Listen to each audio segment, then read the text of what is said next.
Welcome back to another technical deep dive here in the debug zone. Today, we're tackling a big question and breaking it down with insights from other users. Hopefully, this clears up some misconceptions and helps you get the answer you need. So, buckle up, stay a little curious, and let's jump right in.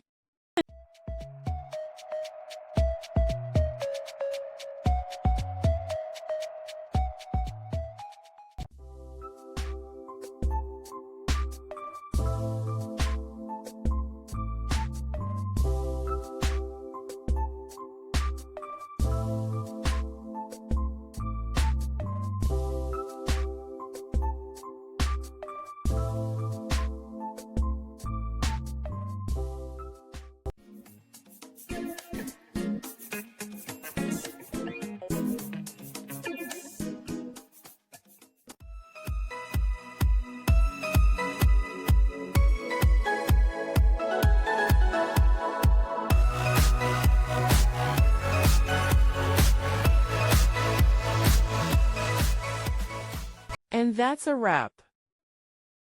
I hope you found the answer you were looking for. If you did, take a second to hit that subscribe button. It really helps out.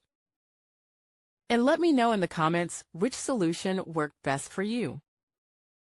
See you next time in the debug zone.